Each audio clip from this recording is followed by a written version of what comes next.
স্বামী বিবেকানন্দ ৪ঠা জুলাই ১৯০২ সালে মাত্র ৩৯ বছর বয়সে মহাসমাধি লাভ করেন। তিনি বরাবরই নিজের শর্তে জীবনযাপন করেছিলেন এবং মৃত্যুর জন্য প্রস্তুত ছিলেন। কোনো ভয় বা শঙ্কা ছাড়াই তিনি মৃত্যুকে আলিঙ্গন করেন। স্বামীজি মৃত্যুকে ঠিক কিভাবে দেখেছিলেন, শেষ দিনটাই কেমন ছিল স্বামীজির, চলুন আজকের ভিডিওতে তা জেনে নেওয়া যাক। মৃত্যু সম্পর্কে স্বামীজির মতামত তার বিভিন্ন লেখা বা বক্তৃতায় খুঁজে পাওয়া যায়। মৃত্যুকে ভয় পাওয়া বা দূরে রাখার মতো কিছু নয়, বরং অন্য সমস্ত অনিবার্য ঘটনার মতো আলিঙ্গন ও গ্রহণ করা উচিত, এবং তিনি তা করার পথও দেখিয়েছেন। তিনি সর্বদা ভবিষ্যৎবাণী করেছিলেন যে ৪০ বছরের বেশি তিনি বাঁচবেন না, এবং যখন তিনি শেষ নিঃশ্বাস ত্যাগ করেন তখন তার বয়স ছিল ৩৯ বছর ৫ মাস। ১৯০০ সালের মার্চ মাসে স্বামীজি ভগিনী নিবেদিতাকে একটি চিঠি লেখেন। সেখানে তিনি লিখেছেন, আমি কাজ করতে চাই না, আমি শান্ত হতে আর বিশ্রাম নিতে চাই। আমি সেই সময় আর স্থানটি জানি, কিন্তু আমার ভাগ্য বা কর্ম আমি মনে করি আমাকে চালিত করে। কাজ কাজ। যখন তিনি বলেছিলেন আমি সময় ও স্থানটি জানি, তখন তিনি স্পষ্টতই তার মৃত্যুর সময় ও স্থানটির কথা বলতে চেয়েছেন। এই চিঠিটি লেখার ঠিক ২ বছর পরেই মৃত্যু হয়েছিল স্বামীজির। সহশিষ্যদের মধ্যে বিভিন্ন আলোচনার সময় তার মৃত্যুর ঠিক ৩ দিন আগে তার মতে কোথায় তাকে দাহ করা হবে সে কথারও ইঙ্গিত দেন তিনি। ১৮৯৫ সালে তার শিষ্যদের মধ্যে মিসেস বুল নামে একজনকে লেখা চিঠিতে মৃত্যু সম্পর্কে তার ধারণার উল্লেখ পাওয়া যায়। মিসেস বুল তার বাবাকে হারিয়েছিলেন এবং স্বভাবতই খুব ভেঙে পড়েছিলেন। স্বামীজি যখন এই খবর পান তখন তার শিষ্যকে সান্ত্বনা দেওয়ার জন্য তিনি খুব সুন্দর একটি পত্র লেখেন। এই পত্রের লেখাটি যদি ভালোভাবে শোনেন ও গভীরভাবে বিশ্লেষণ করেন, তাহলে মৃত্যু সম্পর্কে ভয় হয়তো আপনার মধ্যে থেকেও চলে যাবে। প্রিয় মিসেস বুল, আপনার পিতা যে তার জীর্ণ শরীর ত্যাগ করবেন, আমি পূর্বেই তার কতকটা আভাস পেয়েছিলাম। কিন্তু যখন এরূপ সংগতিহীন মায়ার তরঙ্গ কাউকে আঘাত করবার উপক্রম করে, তখন তাকে এ বিষয়ে লেখাটা আমার অভ্যাস নয়। তবে এই সময়গুলি জীবনের একটা অধ্যায় পাল্টানোর মতো, আর আমি জানি আপনি এতে সম্পূর্ণ অবিচলিত আছেন।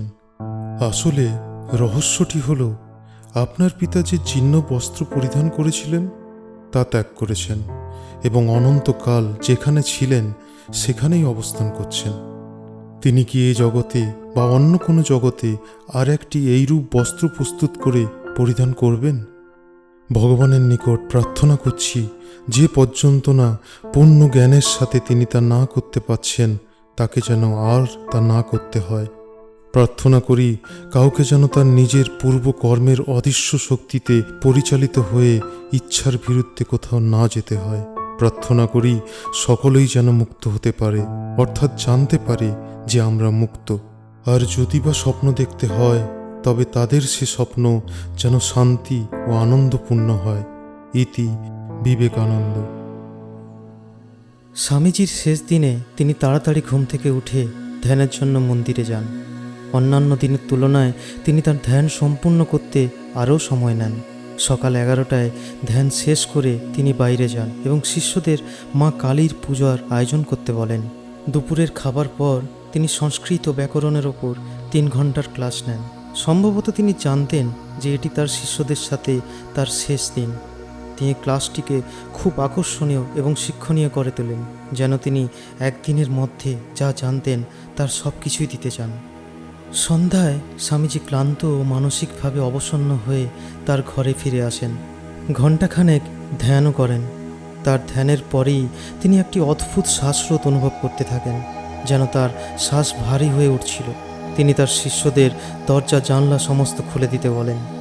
স্বামীজি তার বিছানায় শুয়ে তার হাতে একটি জপমালা নিয়ে তিনি তার গুরু পরমহংস রামকৃষ্ণদেবের নাম উচ্চারণ করতে থাকেন। রাত 9:10-এ তিনি তার শেষ সমাধিতে প্রবেশ করেন। তার নাক ও মুখ দিয়ে রক্ত ঝরছিল। তার শরীর ঠান্ডা ও স্থবির হয়ে পড়ছিল। তিনি সম্ভবত গভীর ঘুমে গিয়েছিলেন, শুধুমাত্র অন্য কোনো জগতে জেগে ওঠার জন্য। যোগশাস্ত্র অনুসারে একজন মহান যোগীর মাথার উপরের অংশ দিয়েই তার আত্মা বেরিয়ে যায়, যার ফলে নাকের ছিদ্র ও মুখের মধ্যে রক্ত প্রবাহিত হয়। স্বামীজির মৃত্যু তার সমস্ত শিষ্যদের জন্য একটি বড় ধাক্কা ছিল। স্বামী চেতানন্দ লিখেছেন, স্বামীজির একটি শেষ ছবি তোলার প্রস্তাবও করা হয়েছিল, কিন্তু স্বামী ব্রহ্মানন্দ এটার অনুমতি দেননি, এই বলে যে স্বামীজির অনেক ভালো ছবি আছে, এই করুণ ছবি সকলের হৃদয় ভেঙে দেবে। স্বামী ব্রহ্মানন্দ স্বামী বিবেকানন্দের শরীরে জড়িয়ে শিশুর মতো কেঁদেছিলেন।